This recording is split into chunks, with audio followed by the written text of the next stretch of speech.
right. All right. Here we go. Feels so good to say that again. We're back. We are back. For now. Live. And in color. Coming to you back from the Hafu It studio. Yes. It's been a really long while. It's been a hot sec. And we're gonna give you guys a little bit of an update today. So just in case you've forgotten, we are your hosts. I am Kyoko. I am Sakura. And today we just wanted to pop back into the studio to be able to give all of you a little bit of a life update, a pretty big life update. Yes. For us. Many things are happening. Many things are happening. Things are in motion. We wanted to update you a bit about what's coming for us, what you could possibly expect, and maybe even to just ask for some of your opinions, going forward in the future of the Hafu It. The Hafu It. Oh, we didn't say welcome to the Hafu It. Oh! Welcome back to the Hafu It. Anyway, it's fine. Gorgeous. Yeah. It's fine. It's fine. Look, this is just an update episode. We're totally out of practice. We're so sorry. We are here today and we're gonna make things happen. Yeah, and it's happening and we're getting back into it. Gorgeous. So, the last time we saw you all, we were completing our final episode in the VJLS X Hafu It 4-episode special. We love. First of all, thank you so much to everyone who has partnered with us on that and everyone who has supported us on that journey. We were super surprised. We assumed that when we went on hiatus that we'd lose a bunch of you. We would lose everyone. And that people would just stop listening. But our listens have been very consistent and we've had a lot of people reach out during our hiatus time to just express their, just to participate in some discussion around some of those episodes. Yeah. So we're super thankful and we're super humbled at being able to connect with the community this way. 100%. Thank you guys so much for sticking with us this far. We're not here to abandon you, which is why we wanted to step back into the studio today just to... Yeah. I think everyone's been super understanding that we wanted to take some time off, and having that type of support and not needing to fully explain yourself or feel like you need to explain yourself is very lovely. I think we have a wonderful community and we're very blessed for the community that we have and the listeners that we have. Oh, it's all very humble. Yes. Yeah, because there's always the pressure, right, of having to keep as updated as possible. Yes, exactly. Especially because we were so active on our social. Before now, but we're good. We're glad. We're excited. Is there a plan? Not really. But oh my gosh. Yeah, that's kind of why we wanted to pop back in, is to just let you guys know that we haven't given up. Yes. There is going to be more episodes in the future. There might be a little bit of a longer wait than we expected it to be. Because things are happening, Mama. Things are happening. Things are in the works. Wow. Well, where do we begin? We don't even have a history moment here for Well, before we begin, we are currently filming this in August. Yes. We just wanted to say happy Pride to everyone. Happy Pride! To all of our LGBTQIA2 plus listeners, to all of our straight listeners, to all of our everyone. Happy Pride. Yes. Our queer queens, kings, and in-betweens. Oh my God. I live. And if you are listening to this in America or other countries, for some reason, Canada has decided to have their Pride in August. So I know that Pride has been long gone for a bunch of people, but it's happening now in Canada. But it's also great because it means that for us, it's been an extended, it's all summer, Mama. Pride is a quarterly event. It is a 4-month experience. And I live. And obviously we celebrate Pride all year round. We're proud all year round. But in terms of Pride Month, I love that it happens kind of in different months because then it's so long and I live. Yes. It's good. Yeah. Happy Pride to everyone. Happy Pride. So a bit of a life update for us. If you've been following along with us a little bit over our socials over the last couple of months, you kind of already know Some really awesome news that we've been sitting on for a very long time, which is that I got accepted into the JET program to teach English in Japan. Yes! It's like an entire year's application process. Anyone who's listened to the podcast, which I know some of you have, who know what the application process is like, it's like a year-long thing. It's a very, I feel it's just like a huge waiting game, like the whole time. I've actually very much hypothesized that one of the largest tests is that they're testing to see if you're actually going to wait around for a year for the entire process to be finished. But right. We made it. We're here. Yeah. I have, departure dates. I know where I'm placed, and we're going to get into all of that today. Ooh. And that's really exciting. Yes. So that's kind of this whole piece of news, I guess, is like the major thing that we're talking about today with regards to where we're at and where we're going and stuff like that. It's obviously, a really huge life transition to move countries and to change occupation. Yeah. And especially when, your Hafu girls here, we're going to be separated for a little bit. For a couple months. Yes. So we're going to be trying to create long distance. Yes. Just know that we will be doing our very best to try to bring you guys some content while that is all happening. But if content doesn't come till like later in the year, then we are very sorry. Yes. And very thankful again that to anyone who wants to wait around, who wants to stick around and see where we're going to be at towards the end of 2020. Gorgeous. Yeah. 2021. 2021. No, okay, listen, just for everyone listening, we are drinking. Also, last year is just like a blur for me. Yeah. It's just like a blur of like nothing happening. Your life has just stood still. It was like a write-off year. It was a write-off year, like, didn't 100%. count for like most of us. Exactly. Yeah, and especially like for some shit that I went through last year, which we'll definitely have to get into at some point. But yeah, everyone had a really shit 2020. But this podcast started at the tail end of 2020. Yes. We actually, funny enough, we're almost at our 1 year mark for when we recorded our first episode. So that's really huge for us. I'm like, when we started this project, sorry. Yes. I told Saku, I was like, I'm like the worst person for upkeeping projects. I'm like very much the person to just give up halfway through and to, move on to something else, the next thing. It's just a lot of pressure when you're creating things that are being exposed to the public and then to gain like a certain level of following. And it just kind of gets really scary.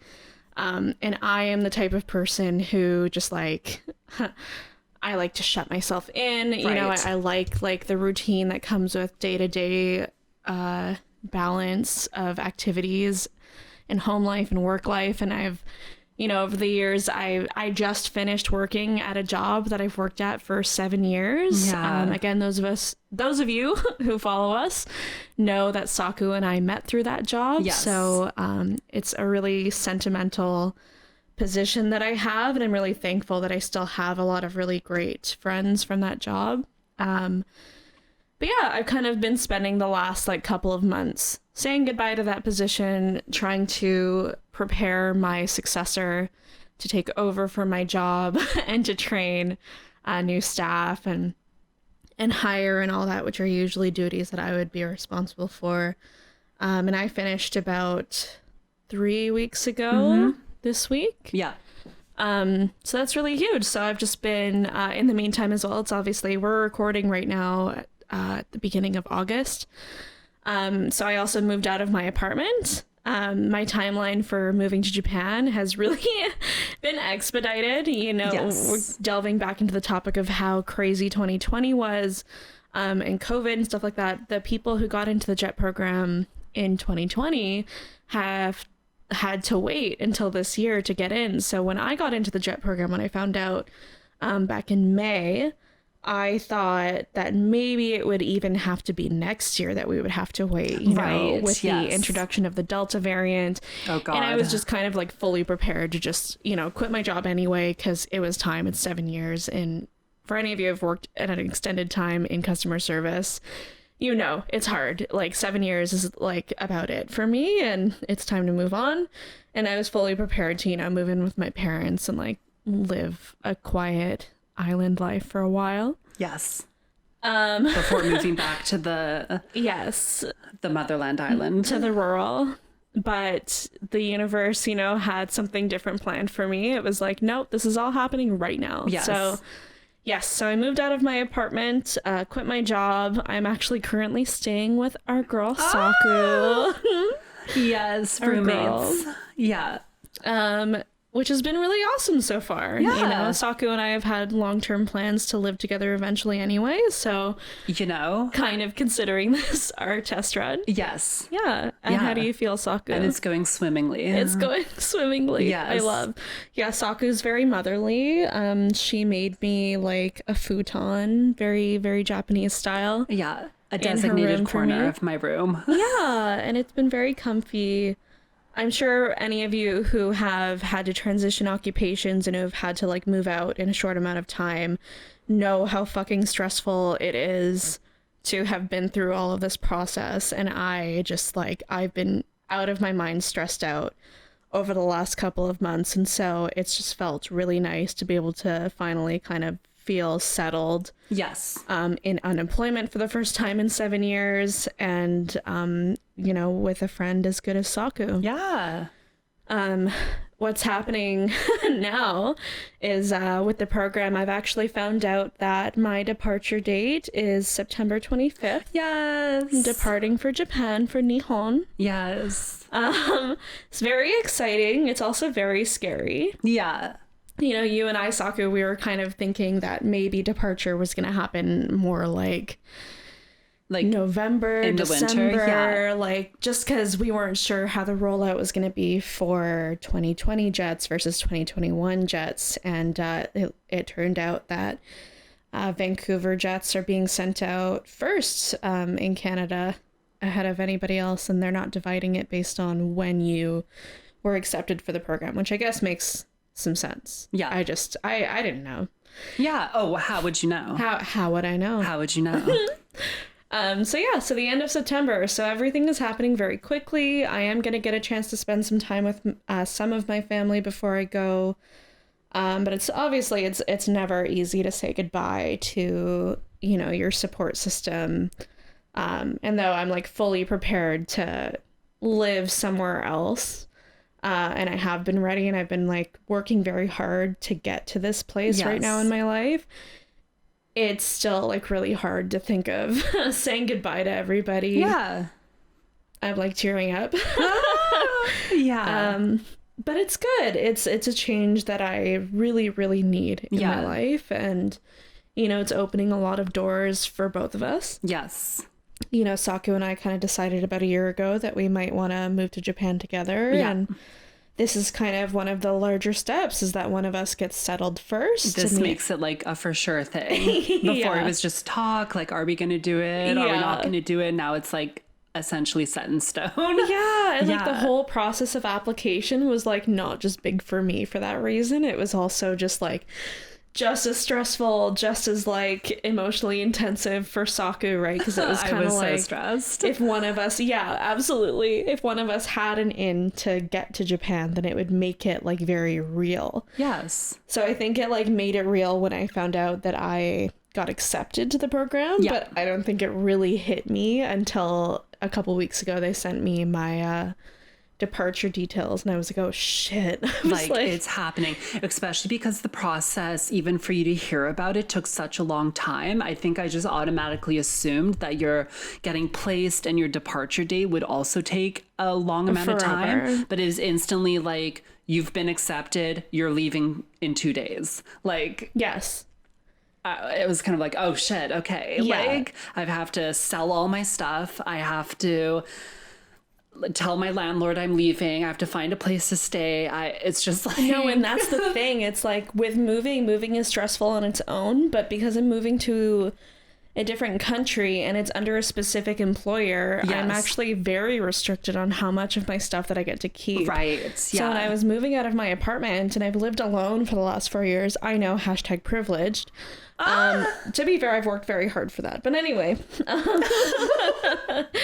I've had to like get rid of all of my crap, and I was supposed to quit my job two weeks before I actually ended up leaving. Yes. But you know, due to some circumstances, I ended up staying for 2 extra weeks, which left me 2 weeks to kind of get rid of everything. Yeah. Pretty much that I've ever owned. Yes. I like restricted myself to 4 boxes to keep in my parents' storage area. And I've also worked in a very like non-business environment for the last 7 years, so I don't own like business clothes. Right. Yes. And, you know, working in Japan, it's very professional. Yeah. So kind of transitioning my wardrobe as well, getting rid of so many clothes. Only to like over the last couple of days alone, Saku and I have done so much shopping. We've been bad. In preparation, like we've been bad. Do you want to be bad? Let's be bad. Let's be bad. That's hot. Just in preparation for this, to be fair, everything that I've purchased I like kind of needed. Also because 100%. Of the heat wave that we've been experiencing this summer in Vancouver. My God. It's like unprecedented. Yes, and I feel like for anyone again who's followed us for a while, you know that Saku and I like can't handle the heat. We thrive in the cold weather. Yes, the colder the better. Yes. Because we're sitting here in a kind of the studio. Yeah, we're like sweating. We had to turn all the fans off. Yeah, I'm already, my nape is completely soaking wet. I'm like running my hand up my nape as we speak because it's just so hot. And today it's not even hot. It's not even hot. No. It's so for anyone like not from the greater Vancouver area, you kind of know, you might not know, but like an average summer for us is like 25, 26 is pretty hot for us. Yeah, that's like hot. We've had, because there have been so many forest fires this summer, we've had now 3 rounds of heat waves where it's gone up to almost 40 degrees. Like 37. Yeah. Yes. And we're expecting another one later this week. Yes. If you're not aware, British Columbia is currently burning down. Yes. So many places in the world right now are completely burning down. It's almost like our climate is changing. What do you mean? I wonder if there's a word for that. No, what are you talking about? Who's Al Gore? Oh my God. What's an unconventional truth? Like an inconvenient truth. Now? In 2021? In this day and age? Oh my God. What? Anyway. So that's kind of also something that we're dealing with having to deal with right now. You know, moving out in heat wave is not a fun time. In a heat wave. Having to go shopping in a heat wave, having to go get your second vax in a heat wave. But also like knowing, and this is like probably one of the more major announcements having to do with Japan. I was placed in a very teeny tiny town in Hokkaido in Japan, which was north, absolutely mama. Ideal. Northern because Queens. Again, you know, on topic here. In our chaos, we cannot handle the heat. No. So ultimately, Endgame worked out very well to be placed somewhere up north. For those of you who don't know, Hokkaido is the northernmost island of Japan, so it sees a lot of snow. The weather is very intense there. It does also get kind of hot during the summer, but it's going to be similar to here. Yes. Yeah, kind of high 20s during the summer, and then the winter, but actually snow in the winter. Yeah. Yes. Which, I don't know if I've ever mentioned this before, but I'm a huge fan of snow. Yeah. I'm from Toronto, so I feel like that. Toronto. East Coast. I feel like that like explains enough. Yeah. As it is. But so I'm excited. Do I do sports, winter sports, or any type of sports? Skier? Absolutely not. Gorgeous. But will she probably have to learn? Absolutely. Oh, you're going to be forced to take your class on like a ski trip. I'll just be supervising. Kyoko Sensei is going to be all over that hill, mama. I mean, we are like very close to a ski resort, so who knows? It could happen. Yeah. But yeah, anyway, not going to go into the specifics of what this town is. no harm done to any of y'all, but yeah, we've been placed in a teeny tiny town in Hokkaido. Population is very, very teeny. Yes. By most standards, population less than 7,000 is teeny. Ours is about more than half of that. Sorry, less than half of that. She is in the countryside. She is in the Inaka. Like Mama. Totoro vibes. Oh, like Totoro. In the middle of nowhere. Yes. So gorgeous. It is the kind of like what I was hoping for. You know, I came from a really huge city. I moved to Vancouver, which is also a city, but it's much smaller. Very happy. My kind of, you know, retirement plan is to live like a witch in the woods, you know, very similar to Kiki's delivery service. Yeah. What's that character? The girl with the crows. Oh my God. You know who I'm talking about. What's her name? But yes, the painter. Yeah, that one. The painter in the woods. The painter in the woods. Ooh. That's going to be me. That's what my town's going to call me. The painter in the woods. The painter in the woods. Oh my God. No, I have no idea where I'm staying in this town or not yet, too. The whole process is, you know, still ongoing. Yes. Pretty much the way that it works from here on is that I'm supposed to hear from my predecessor, so the person that I'm taking over for, very shortly. They're actually like not allowed to reach out until a certain time, although historically some jets have, you know, been able to break the rules and like get in touch with their predecessors ahead of time. I just think that you know, I didn't want to put mine in any jeopardy. I know who she is already. We have contacted very briefly, but yeah, we're kind of waiting till the official moment that they get the go ahead to reach out to me so that I can, you know, ask for all the pictures of where I'm gonna stay. And I have so many questions about, considering how isolated this town is gonna be, just where how I'm gonna do everything. Where do you get things? How much privacy am I gonna get? Like, how much is my rent? Right. But I'm excited to like start planning day trips, or like weekend trips, I should say. Yes. Away from my town. Yeah, which I think is really, really important. Yeah. I mean, I'm lucky enough to have seen like a lot of Japan now. But obviously, my trip was cut short in early 2020, so it'll be really nice to even just to be able to revisit the places that I've been to, from a, you know, now that there are like actual procedures in place for people who have been vaccinated and stuff like that, with Covina. Ooh, yeah. Covina. Yeah, who's definitely closed down a lot of things while we were initially in Japan. In early 2020. But she's an essential worker. Yeah. Oh, yeah. That's maybe something fun to talk about. Yeah. Because I get asked that question. They're like, well, how are you getting sent to Japan? Yes. Especially with everything that's happening with the Olympics right now, right? Oof. It's a big Olympics. Oh God. Yeah, it's a you type of situation, you know, like it probably shouldn't have happened type of situation. You know, perhaps. Just maybe. All I'm saying is maybe. But anyway, yeah, so with everything that's happening over there, and the vaccination rates in Japan are quite slow right now too. So, you know, it doesn't seem like it should be possible to be able to get access to Japan because their borders are still closed. Yes. But it is happening. So for teachers, you're considered an essential worker. Foreign English teachers, Japan is like desperate for right now because they didn't get any new ones in 2020. Right. And I think likewise, a lot of JET participants kind of got stuck in Japan. Oof. Like early to mid 2020, and then they had to complete their contract. They kind of didn't have like a choice but to continue on their contract due to COVID. And you know, did they close schools down for a short? They did for a couple months, but the teachers, it's interesting. I don't know like the specifics on it yet, obviously, because I'm not like doing the job yet. But from what I've heard, even like during summer vacations and like Christmas vacations, there's stuff like always that, school. You show up to school. Yes. Like not as a student, but like as a teacher, even if there's nothing to do. I think even like students, there's like tons of summer courses and stuff like that, and then you have just to like activities prep for like exams.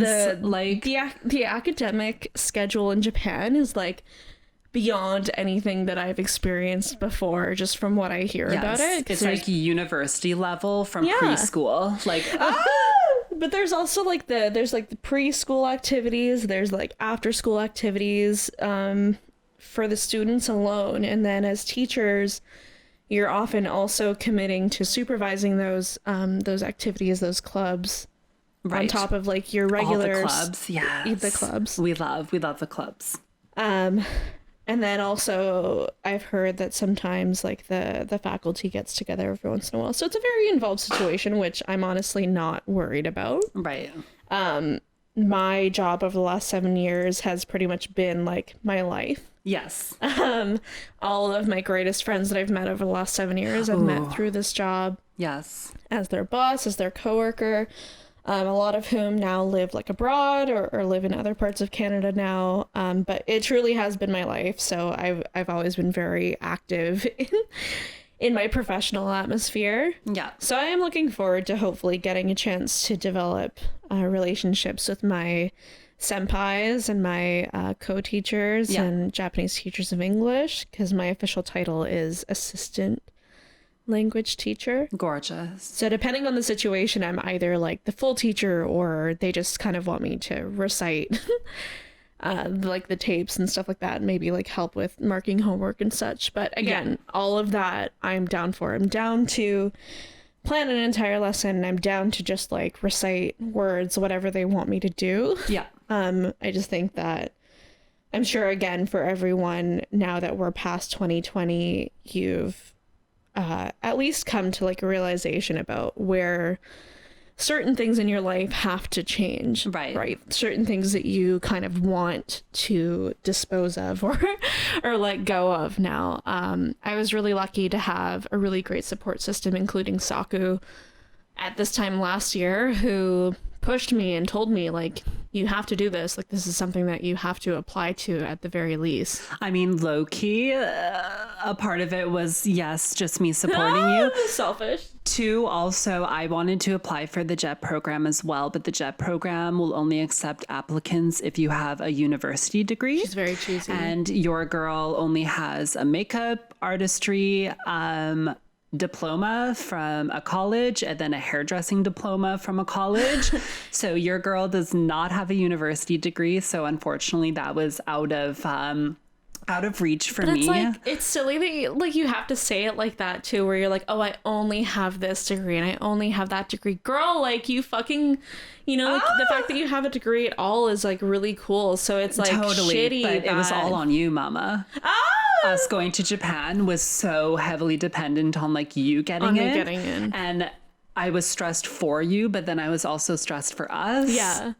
Because I was like, if she doesn't get into it, yes, we can go and just try to find work as foreigners, but you having a for sure job that's going to pay, you have a place, even if I am not able to find a job there and I can only stay with you for a short bit, at least it's like set in stone, Yeah, we won't have to like live in an Airbnb for 3 months. Exactly. Which is the extent of the Canadian visa. Yeah. And then I can always come back and visit you. Yeah. Do you know what I'm saying? So yeah, it just we were even talking about like just skipping over to like South Korea for a little bit and then coming back to Japan for a couple extra months. 100%. But I feel like in that amount of time, you'd be able to find a job after that.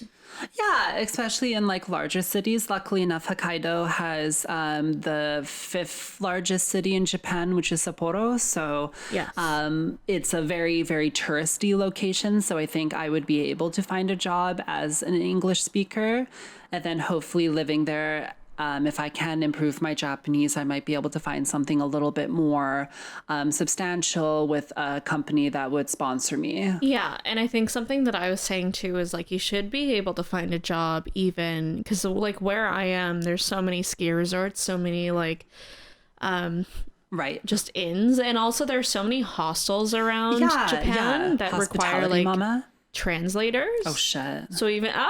So even if you got like really good at like speaking Japanese or like writing Japanese or like somewhat okay with it, and then you also speak English, that's like a huge asset, I feel like, to job hunters. But there's so many vloggers in Japan who talk about how to get a job in Japan. Like there are so many vloggers in Japan who are not English teachers, which is interesting because we were talking about this the other day. We're always surprised when we see foreign vloggers in Japan or in Korea who are not English teachers or didn't start out as English teachers and then moved on to a different job. because that's like the easiest way. I say easy lightly because it's definitely not an easy process. As you heard, the waiting process itself is already quite a bit. But it's a very competitive program, right? So yeah, it's interesting that there's definitely ways for foreigners to kind of stick their foot in the door at certain businesses. And, you know, it's nice that Japan is kind of evolving too as like a nation with their stance on foreigners. Yeah. I say that again lightly. Like it's not, obviously I have nothing to really back that statement up with other than a couple observations of. Yeah. Well, I think if anything, because of COVID, parts of Japan that are more tourist based, I think when Japan kind of starts opening up to the world again, foreigners will be maybe a little bit more welcomed because they need it for the economy. The economy, yeah. And solely for the economy. Yeah, it was like they'll be equally disliked. Yeah. Not because they want foreigners in Japan, but I mean, there's a lot of businesses that had to shut down and businesses that are suffering right now in Japan who are tourist based. So yeah, I think they'd be a little bit more accepting of foreigners, especially in the early stages of reopening. Yes. Yeah. Hopefully, kind of crossing fingers. Yes. I'm like a little bit nervous about the whole process of staying in Japan and teaching. It's like something that I've never done before. Mind you, I've definitely looked after a lot of like younger kids before. You know, I have 2 younger siblings, so I have some practice with just teaching methods and, you know, stuff like that. Right. And I think that it is something that I would be good at. Because I've been doing the same thing for so long and, you know, my degree is in filmmaking. So yes, some of it just feels a little bit scary. It's always scary to start something new. Totally. I'm less nervous about being there by myself, even for like a short amount of time. Right. I'm less nervous about whether or not I'm going to make friends and stuff like that. I just like, maybe it's the Japanese in me, you know, you always want to do like your very best at something. You never want to disappoint someone, especially because I have those family members in Japan that I was able to meet, you know, a year and a half ago now. Right. That I'm hopefully going to get a chance to see once I go back. I'm sure Akira-san will be over the moon. Yeah. He's already over the moon about the fact that I got into the program. Next steps are obviously learning how to speak Japanese, which I'm already enrolled in lessons that are complementary with the program. And going to enroll in more long-term lessons as well while I'm on the job. So it's going to be good. I'm like a little less nervous because I'm very much an introvert, so usually what happens is when you get to Japan to start the program, they put you up in a hotel overnight that you usually share a room with a couple of other people. Okay. And then you have to, like, it's mandatory, like, the day that you land to go to this orientation. Right. That just tells you about, like, what's expected of you and, like, how to do your job and where you're going and stuff like that. But that shit made me super nervous to, like, take a 10-hour flight out to Tokyo. And then that day to have to like make sure that I was put together enough to go to this orientation, to meet new people. And there would be so many people. Right. And then to share a room with people that you didn't know. Yeah. It just sounded like a lot.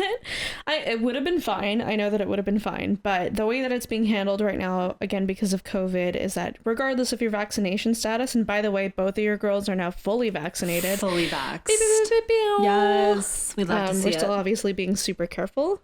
But yeah, regardless of your vaccination status, you have to quarantine for 14 days when you get to Japan, visa or no visa. So that's what I'll be doing. So my board of education will be putting me up in a hotel. It's actually pretty bougie. I'm very excited. Yes. In a hotel for 14 days while we're in Tokyo, and all of the orientation presentations will be online, and you'll be doing like a daily COVID assessment, like a self-assessment. But when we get in, we do also have to get tested for COVID. Right. We also have to get tested for COVID 3 days before our flight. So it's just going to be like a lot of, I think, last days type of stress.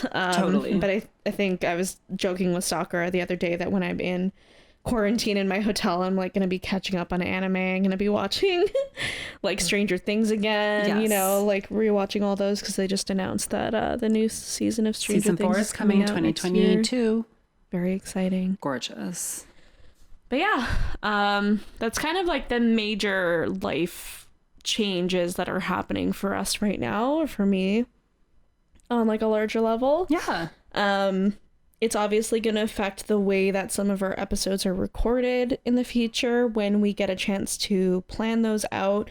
Because full disclosure, there is still no technical plan for season 2. Yes. It is in discussion. It is going to happen. It is coming.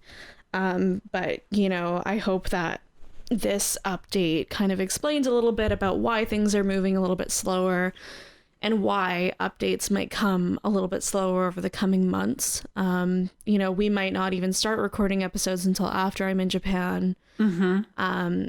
You know, now that we're living together for a short period of time, we had originally intended on recording as many episodes as possible, but we've been busy. It's just been really important, I think, for Saku and I too to spend as much time together as we can. It's going to be really hard. It's going to be weird to be apart.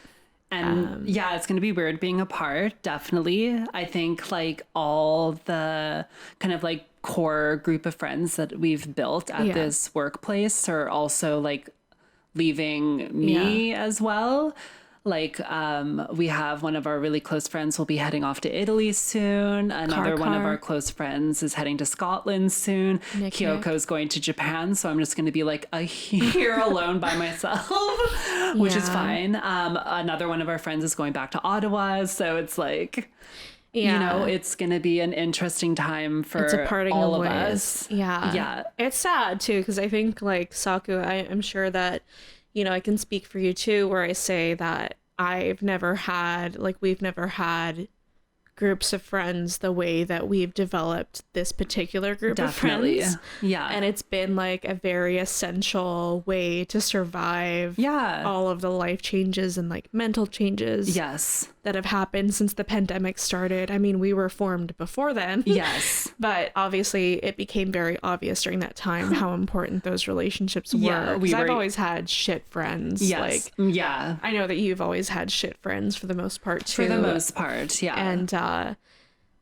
it's hard to, you know, finally have a foundation like that and to kind of have to break it apart. But like, it's also really good because at the same time that I'm going through a really huge life transition, Saku's going to be working on something really hard over the next couple of months, so that she'll be able to join me in Japan really soon. And that's like something really important too, that is part of her journey, which is therefore part of our journey together as, you know, co-creators and as very good friends. I think this is my first like group of friends where no matter where we are in the world, we're still gonna remain connected. I have experienced mostly in my past that when friends leave, they're just gone. But I have faith that our group of friends will always stay connected and we'll always talk and we'll always have each other.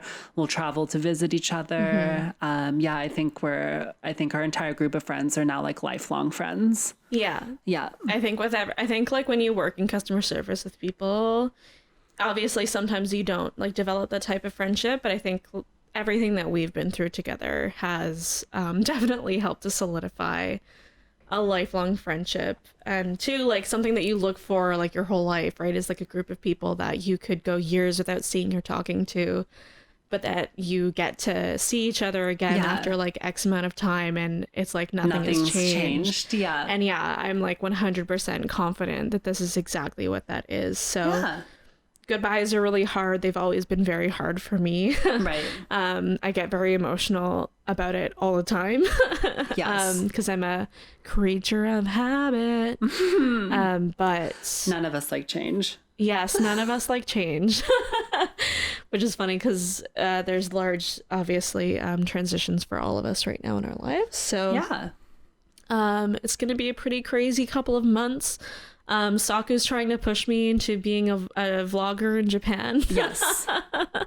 So So this is where the segment of this episode where we're, you know, asking for what your opinions are. Would you like to see me vlogging some stuff in Japan? I'm like really not a confident person when it comes to filming myself at all.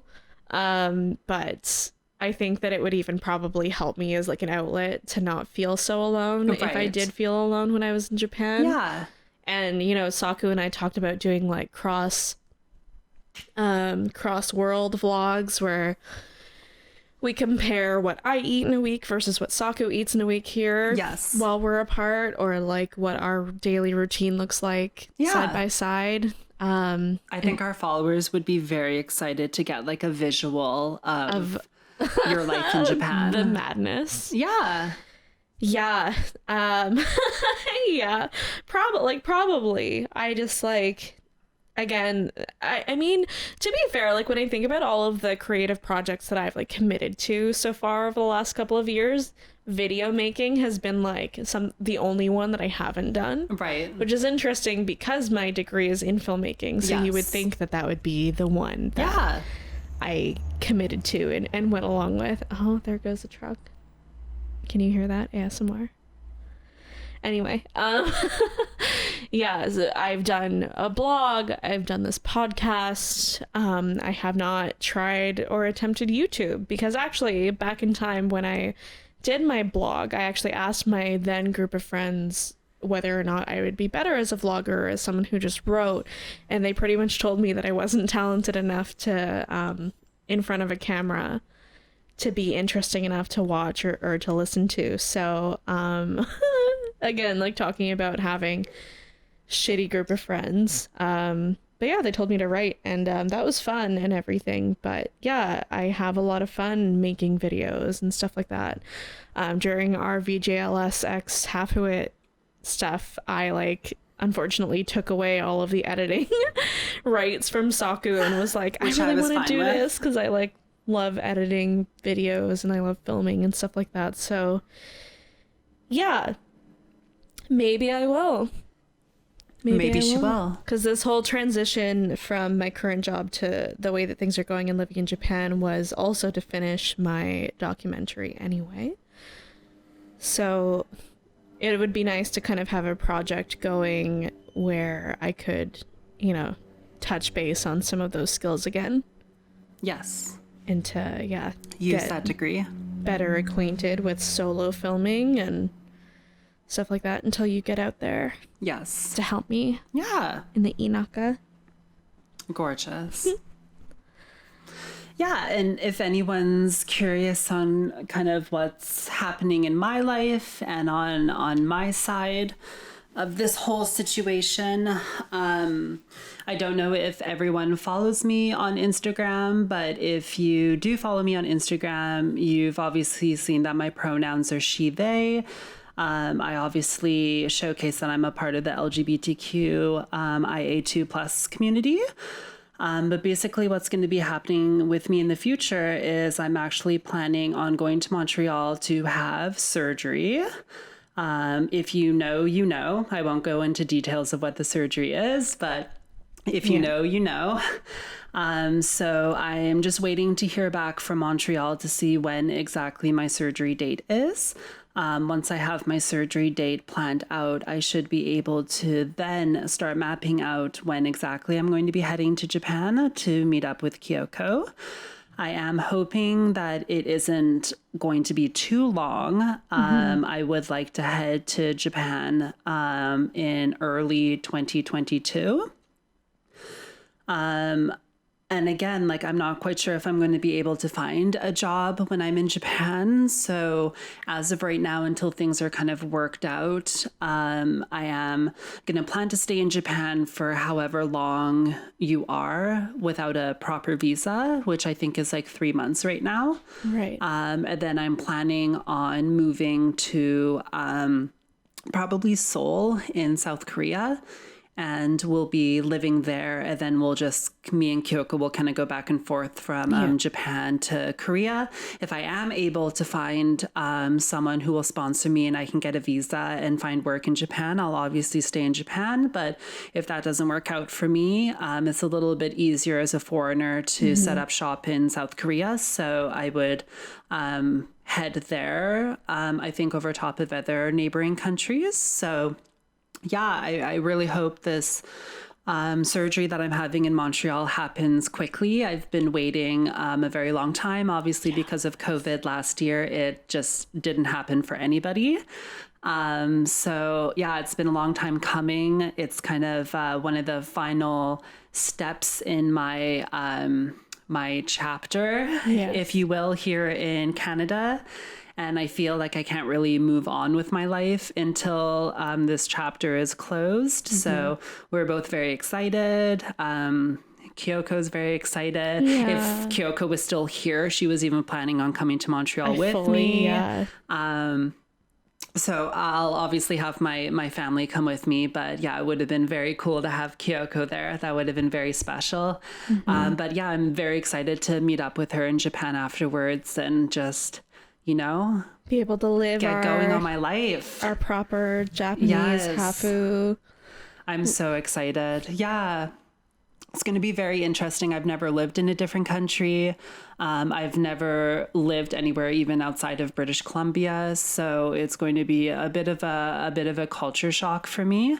We've obviously been spending a lot of time on YouTube watching travel vloggers and lots of documentaries, and we're trying to educate ourselves as much as possible. So especially for me, Kyoko's obviously already been to Japan. I've never been to Japan, so I'm just trying to make sure that the culture shock isn't too intense. And it is really interesting. I'm learning so many things that I never knew before about Japan and how Japanese culture works.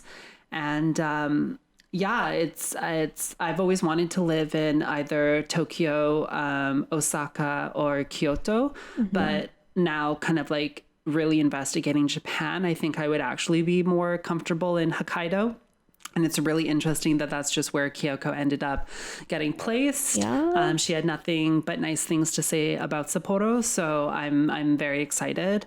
I'm not quite sure if I'm going to be able to find work in the small town that Kyoko is going to be in. So I think even if we are living in Japan together, I will probably be living in Sapporo, and she will be living where she was placed by the JET program. But even though we would be a little ways away from each other, we would still kiki, it'd be very easy for us to do our podcast. We'd be in the same time zone, so take like weekly, like weekend vacations, like at least once a month. Totally. And even if Saku ends up in like Korea, that's really awesome, because both of us have always wanted to at least visit Korea. Yes, I love Korea so much. Yeah. I love Korea. I love Korean food. I love the Korean people. Yeah. And the way that I travel too, like I have a hard time just going somewhere for a couple days. I really, maybe it's the filmmaker, the storyteller in me, but I like need to know the story of the place, the spiritus loci. That's Latin for the spirit of the place. Oh shit. Which is my whole maybe I said that wrong. But it's a philosophy that I adapted from one of my film profs, and I really, really respect that, and have wanted to adapt it into my own, even just like lifestyle, let alone my art form. So yeah, it would be nice to be able to visit somewhere regularly and to be able to, you know, just discover the spirit of that place from a different perspective. So where does that leave us in regards to the future of the Hafu It? Right now, once again, there isn't a solid plan in place for how we're going to adapt specifically our recording methods. We probably won't get a chance to record another episode before I move out of Sakura's apartment, but hopefully we'll get to record a couple of episodes for you guys before I actually take off from Japan, or to Japan. And you know, I'll be quarantined for 14 days, so depending on whatever Saku's timeline is for her projects and for her journey, we could, you know, have a couple of episodes for you done. Season 2 might not be as long as season 1, just because, once again, our situation is going to be very particular. Yes. We'll be, you know, recording on different time zones and over Zoom, and even though it'll be through our own mics and stuff, it's a lot to organize on top of, you know, starting a new job. And 8 hours ahead of me. Japan is 8 hours ahead of Vancouver, so it's going to be a little spicy. A little bit spicy. Even if season 2 is just like a couple of episodes here and there, at least, like, if there's enough interest, like, maybe I will start a YouTube channel, a bit of a vlog, where I can kind of collab with Saku on that point too, and whether or not that's going to be on the Hafu It account, YouTube account, or maybe I'll start my own, depending on what we require. It's a lot of pressure. Yeah, you should be able to keep up with us regardless, over, you know, months, and yeah, so there will definitely be a season 2. I swear that when Saku and I are living together, or at least, like, you know, figure out our living situation in the new year, we'll try to be more regular with episodes. Thank you all for being so understanding about everything that's happening, and for those of you who have been so supportive and excited about this particular part of our journey together, both creative and personally. Yes. Some of you have known for a long time that this was in the works for us, and some of you are just finding out now. All of it is really huge, and I think that what's happening right now for both of us has been in the works for long enough. Yes. And, you know, it's all finally happening, so we're really excited, and obviously, if there isn't as much update on the Hafu It Instagram account, you can follow both of us separately on our socials. For those of you who want to know, you can follow the Hafu It on Instagram and YouTube at Hafu It. You can also follow me in particular on Instagram, Twitter, and TikTok. For now, at This Is Kyoko. Yeah, and if you want to follow me and my journey and what I will be doing in the future, you can follow me on my Instagram. It is at saku.miki. Follow her for all those crazy makeup looks. Oh, for those of you who don't know, Saku's like an intense makeup artist. Like, she's super, super talented and skilled. And even if you want just like a pretty face to look at, oh my God, definitely visit saku.miki. On the Insta. And if you haven't listened to any of our season 1 episodes, definitely go back. All of them are really awesome. There is a lot. There's 23 episodes, I believe. And I hope that that's enough to kind of keep you guys, you know, busy, really engaged, really listening, and entertained on time for our next episode. Yes. Which will come sometime soon. Thank you all again so much for tuning in. I really hope that this update was informative enough. It's been a while. It's been almost an hour of us talking. Yes. Chaotically, as usual. So, you know, we haven't changed as people. Yeah, same old, same old. Yeah, same old, same old.